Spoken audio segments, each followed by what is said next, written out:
संजीव श्रीवास्तव जी भी हमारे साथ जुड़े हैं। सर स्वागत है आपका भी, लेकिन पहले एक आधी बधाई हर्षवर्धन त्रिपाठी जी को। मुख्यमंत्री नहीं तो उप मुख्यमंत्री तो दिया कुमारी बनी। वो लगातार इस बात को कह रहे थे कि दिया कुमारी को कोई बड़ा रोल मिलेगा। नहीं, देखिए ये हम लोगों को लग रहा था और हमारे जैसे बहुत लोगों को लग रहा था कि दिया कुमारी मुख्यमंत्री बन सकती है वहाँ के समीकरण के लिहाज से।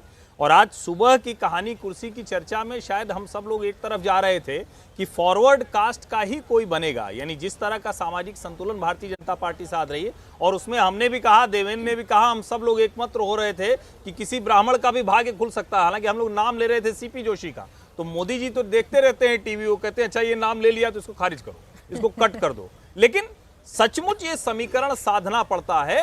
और आज अगर देखें तो उत्तर प्रदेश, मध्य प्रदेश, राजस्थान, यानी एक तरह से कहें कि हिंदी भाषी प्रदेशों में अकेला ब्राह्मण मुख्यमंत्री है। और आप अगर इस तरह से देखें तो यादव को बनाया मध्य प्रदेश में, आदिवासी को बनाया छत्तीसगढ़ में, और एक ब्राह्मण मुख्यमंत्री, इसके साथ जो उप मुख्यमंत्री हर जगह किए हैं। तो मुझे लगता है कि भारतीय जनता पार्टी, नरेंद्र मोदी वाली भारतीय जनता पार्टी उस कहें कि सामाजिक समीकरण को साध रही है जिसको राष्ट्रीय स्वयंसेवक संघ बहुत पहले से लागू करता आ रहा है।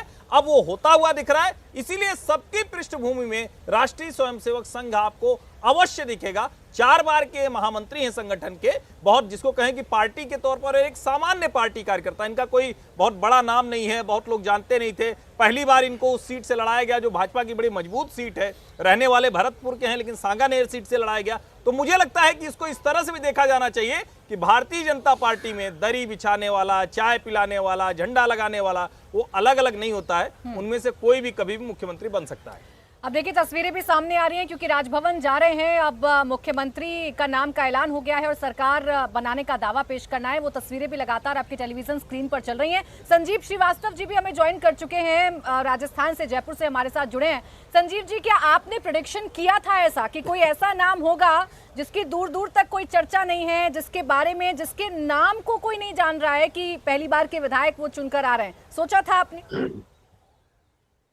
देखिए, कल जब मोहन यादव जी के नाम की घोषणा हुई थी, उसके बाद से तो 1-2 बार सभी के दिमाग में आया होगा, मन में भी, कि अब देखें भाई राजस्थान का मोहन यादव कौन होता है।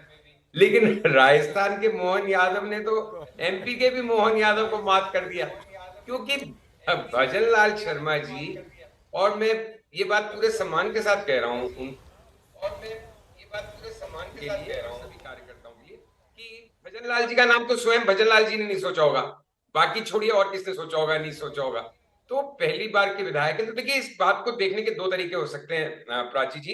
एक तो जैसे प्रेम शुक्ला जी बोले, हर्षवर्धन जी भी बोले कि दरी बिछाने से लेके और पोस्टर बांटने वाले आदमी भी मुख्यमंत्री बन सकता है, कार्यकर्ताओं की पार्टी है और बहुत अच्छी तरह से उनका सम्मान किया गया है, पहली बार के विधायक है। लेकिन दूसरी तरीका इसे ये भी देख सकते हैं कि अब आपकी क्वालिफिकेशन होने की जरूरत ही नहीं है मुख्यमंत्री बनने के लिए। तो ना तो आप जननेता होना जरूरी है आपका, ना आपका लोगों के बीच में लंबे समय से कोई राजनीतिक अनुभव जरूरी है, ना प्रशासनिक अनुभव जरूरी है। तो ये बहुत अच्छी बात है।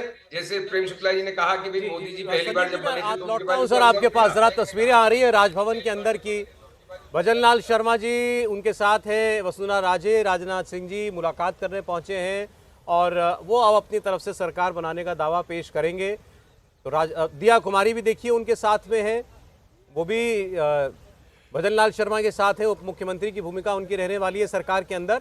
राज्यपाल से मुलाकात करने के लिए पहुंचे, उनके नाम का जब प्रस्ताव विधायक दल की बैठक के बाद पास हो चुका है, तो अब वो गवर्नर के पास आए हैं और अब अपनी ओर से सरकार बनाने का दावा वो पेश करेंगे। अब देखना ही होगा कि शपथ कब होता है। छत्तीसगढ़ की और मध्य प्रदेश की मुख्यमंत्री की शपथ तो कल है।